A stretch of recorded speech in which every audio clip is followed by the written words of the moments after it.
بسم اللہ الرحمن الرحیم۔ لائف لائٹ میں خوش آمدید۔ آج کل مودی سرکار کے بہت سے وزراء اور بی جے پی کے رہنما گاندھی اور نہرو کو کوس رہے ہیں۔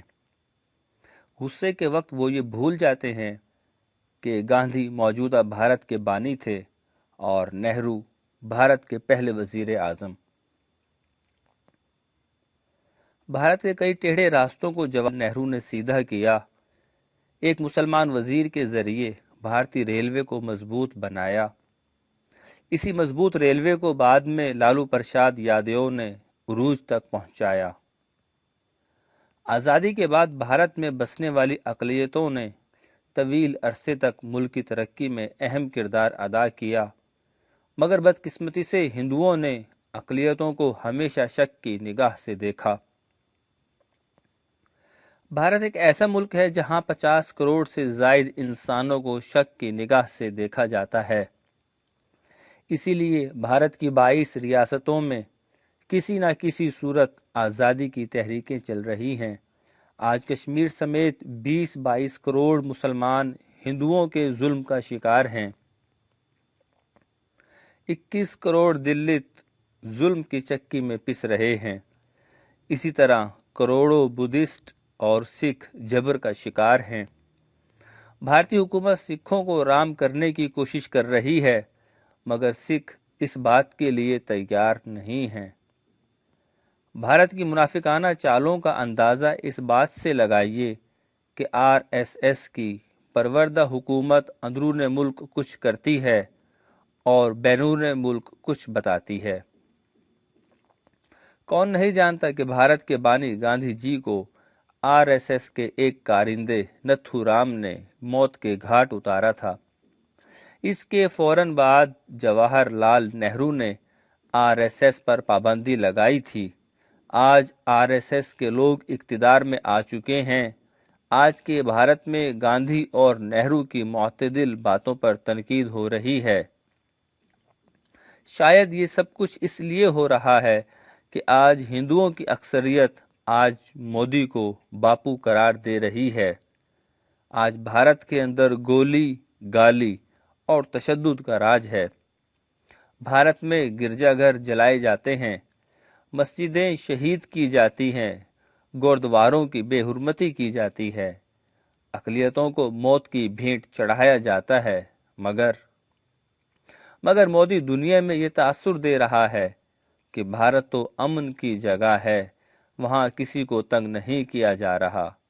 بھارت کے وزیر خارجہ جے شنکر کانگریس لائبریری واشنگٹن میں اسی گاندھی کا جنم دن منا رہے ہیں جس گاندھی کو RSS نے مارا تھا۔ جے شنکر ایسی ہی منافقت سکھوں کے ساتھ کر رہے ہیں۔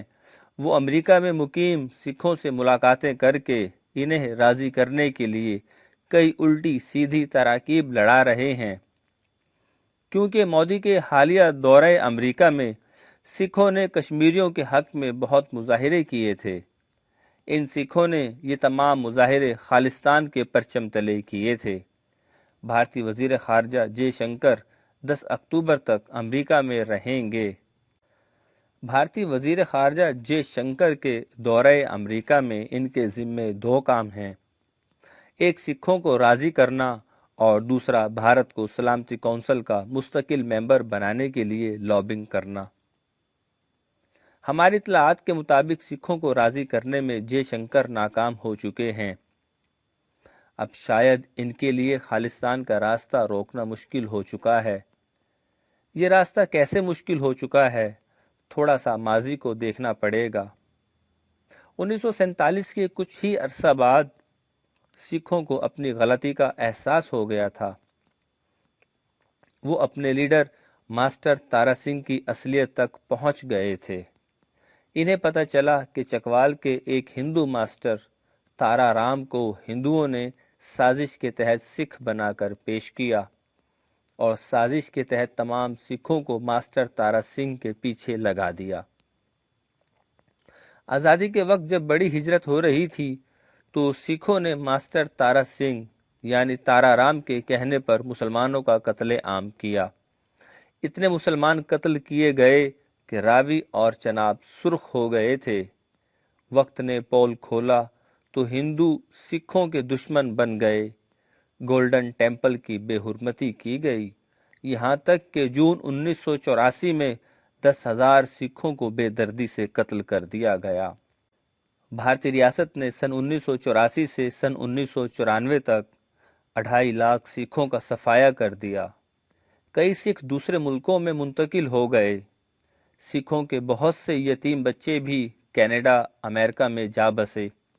آج وہ بچے جوان ہیں، انہیں اپنے والدین کے قاتل نہیں بھولتے، اسی لیے وہ ہر صورت میں خالصتان بنانا چاہتے ہیں۔ انہوں نے بابا گرو نانک کی تصویر کے ساتھ خالصتان کے کرنسی نوٹ بھی شائع کر دیے ہیں۔ خالصتان کا جھنڈا اور نقشہ بھی تیار کر لیا ہے۔ خالصتان کا پاسپورٹ بھی بنا لیا ہے۔ جرمنی، برطانیہ، امریکہ، کینیڈا سمیت دیگر ملکوں میں بسنے والے سکھ نوجوانوں نے اپنے فیس بک پر خالصتان کا مواد اپلوڈ کر دیا ہے۔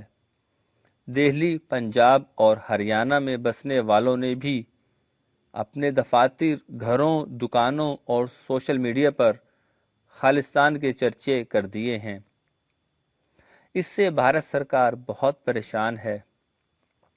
حکومت نے خفیہ اداروں کی رپورٹس پر سکھ افسروں کے تبادلے کر دیے ہیں۔ تعلیمی اداروں کو بھی خصوصی ہدایات دی ہیں کہ پنجاب اور ہریانہ میں کوئی خالصتان اور کشمیر کا نام نہ لے۔ ان سکھ رہنماؤں کی مانیٹرنگ شروع کر دی گئی ہے، جن کے خاندانوں کے افراد ماضی میں سکھ علیحدگی پسند تحریک سے وابستہ رہے ہیں۔ 112 طلباء و طالبات کو تعلیمی اداروں سے محض اس لیے نکال دیا گیا ہے کہ وہ خالصتان کے نعرے بلند کرتے ہیں۔ روک ٹوک کے باوجود بھارت میں خالصتان تحریک زور پکڑتی جا رہی ہے۔ مجھے ایک سکھ رہنما کی باتیں یاد آ رہی ہیں۔ اس کا کہنا تھا کہ کشمیر بھارت کا سر ہے اور خالصتان دل۔ جو ہی سر تن سے جدا ہوگا تو دل خود بخود جدا ہو جائے گا۔ اس لیے اب ہماری کوشش ہے کہ پہلے کشمیر آزاد ہو۔ کشمیر کے آزاد ہوتے ہی خالصتان آزاد ہو جائے گا۔